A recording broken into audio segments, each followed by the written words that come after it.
What's going on, everybody? It's your boy C-Zar, and we are talking about XRP today. It is the 26th day of November, and here we are sitting at about $2.24 right now with 5 hours and 55 minutes left in the day. Hit that like button, subscribe if you want to see more content like this, and let's get into it, my friends. I want to look at the short-term stuff, but I do want to address this possibility here that we could be recovering all the way up to about 260, 270, something like that, and then we could come back down.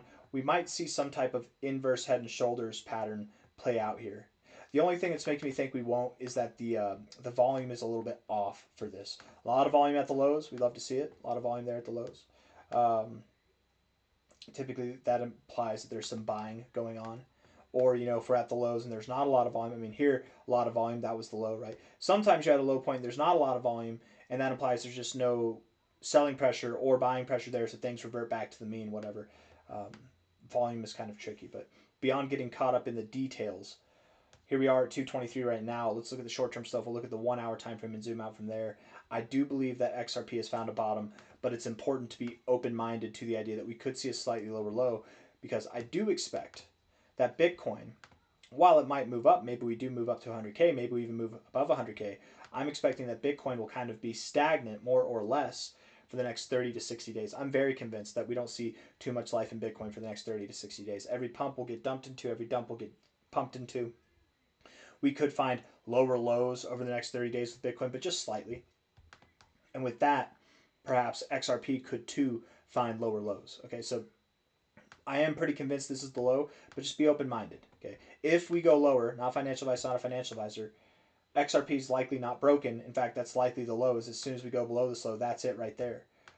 But I'm saying this because I don't want people to panic sell, right? In case we do go lower. I don't think that we go lower than this, so I do think that is low, but if we do go lower, I don't want to see people panic sell. Okay. 1 hour time frame and then zoom out from there. Looking at the 1 hour time frame.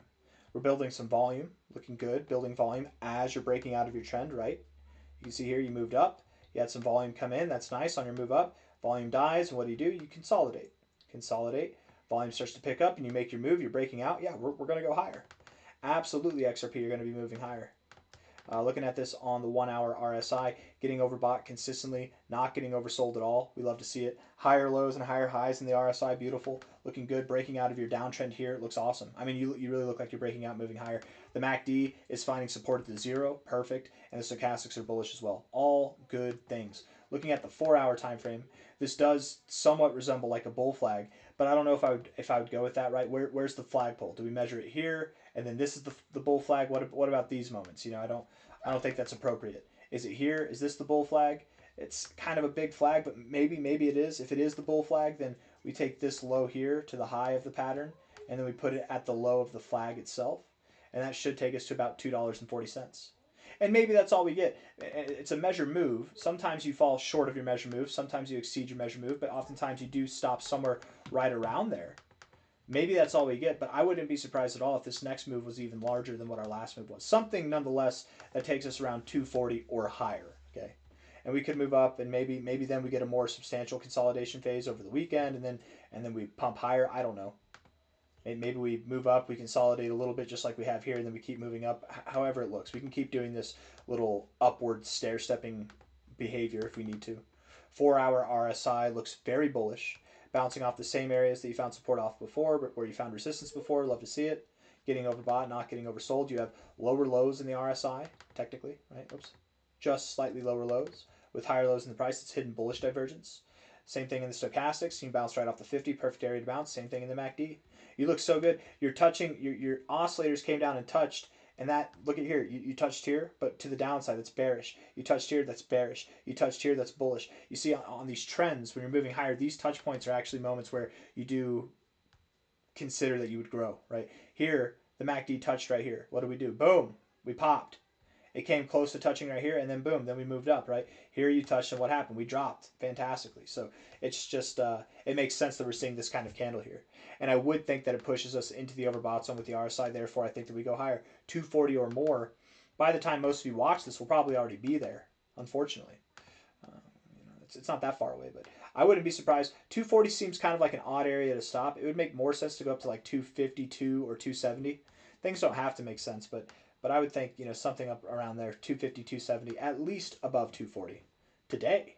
Today, we got 5 hours, 51 minutes left. I think it'll be today, if not tomorrow, but today. High to low here. The next fib target is the 382. That's right there at $2.37. It's very common to wick just above the 382. You find resistance there, and then you come down for the 236 to find support. Wouldn't that be perfect? To find resistance just above the 382, you break that 240 level like I was talking about, and now you've got lower highs right here. And they're actually very well formed. Lower highs here, but instead of forming a lower low or a lower low, maybe this time you form a higher low, and then you move up. And then again, look at that. It's kind of got this inverse head and shoulders look just between these points here. Maybe we do stop at about 240. If not, I would think we'd have a hard time getting above 260. I'll just say that, 258 even. Something a little bit higher though, okay? And that looks good. My brain is working. I'm seeing the future right now. I want to talk about a scenario, but I don't want to spend too much time on it, so I'm just going to talk in a way that I understand and that maybe you can understand if you've watched my content enough, but I'm just going to talk real quick. Okay? If this isn't an inverse head and shoulders, then maybe we do come up to the 0.5, and then we come back down to the 236. We've seen a lot of cryptos recently go from the 0.5 to the 236. That's a very common thing to do. On top of that, you'd have the low to the high here. You'd have a perfect inverse head and shoulders look right there, wouldn't you? It'd be perfect. Okay? Statistically speaking, you interact with the golden ratio on your first attempt, you'll find resistance there. But at the moments where you've interacted with the 0.5 beforehand, and then you bounce, if you find resistance at the 0.5 before interacting with the 618, these are typically the moments where statistically you are more probable to break through it. Now I want to be careful here, not more probable, the probability would still be greater that you stop at the golden ratio. It's just that in the moments where we do break through it on the first attempt, where we don't stop there, those outcomes typically happen more often when we interact with the 0.5 first. So this whole idea that maybe this could be the formation of an inverse head and shoulders pattern, but then we'd have to break through the golden ratio because the measure move of this pattern would take you through there. It actually makes sense. It actually makes sense because you'd interact with the 0.5 probably before going to the golden ratio. Your measure move would take you up to the 786, 886 area, which you would statistically more likely do if you interact with the 0.5 before going to the golden ratio first. And of course, and I have to be careful with my words here. Again, this is what I mean by, if you know what I mean, if you watch my channel, you probably know what I mean. But when you go to the golden ratio, of course you interact with the 0.5 first. That's not what I mean. I just mean, typically you go 382, 236, and then you move up to the golden ratio. If instead you interact with the 0.5 first before going up there, if you're consolidating before there, those are the moments when you do push through the golden ratio on the first attempt. And it would just make a lot of sense based off of this inverse head and shoulders idea. But it hasn't happened yet. There's a possibility that's not. Who says that we have to consolidate it all? Maybe we just make a straight shot up there. But my guess, not financial advice, not a financial advisor, from what I'm seeing now at $2.24 on this, the 26th of November, is that we're going to move up probably around 240 to 250. If I'm wrong, then we'll go up a little bit higher, maybe around 260. We'll come back down. We'll probably find support at these exact price areas that we're at, or even something that's right around like 215. And then sometime in early December, right, we'll pump going into the end of the month of November. We'll drop in early December. And then before the halfway point, we should be back around 280 to 290, potentially even pushing on to 315 or 338. And that's big shit right there, because what we're talking about, understand, I've made a prediction that Bitcoin will be moving sideways until January, probably, right? At least the end of December, but probably until January we'll be moving sideways, maybe even February, okay? So that likely means that things will be boring. But if XRP is here and it's the middle of December, you have your top 3 crypto, XRP, right? It's your third. I'm pretty sure it's your third. Binance dropped, right? Come on, CoinMarketCap, be there for me. I'm here for you. There we go. XRP, yeah, it's number 4. What? What? Oh, okay, 20x. Okay, so it is 1, 2. It is number 3 behind Tether. So it is the third crypto. Imagine your third highest crypto by market cap is on the precipice of breaking out to new all-time highs. Your all-time high is here, right? And again, in the grand aspect of your life, breaking out of this consolidation phase, just imagine the perspective here. Your top 3 coin is at this level, about to break out to new all-time highs.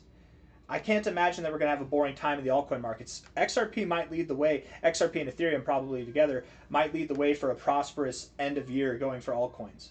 But that's a long stretch away. First, let's just see how we interact with this 240 to 260 area.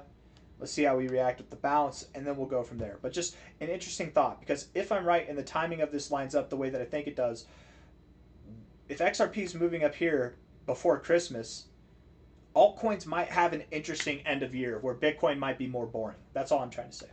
Anyways, hit the like button, subscribe. Thank you all for being here. I'll see you on the next one. Take care of yourselves, all right?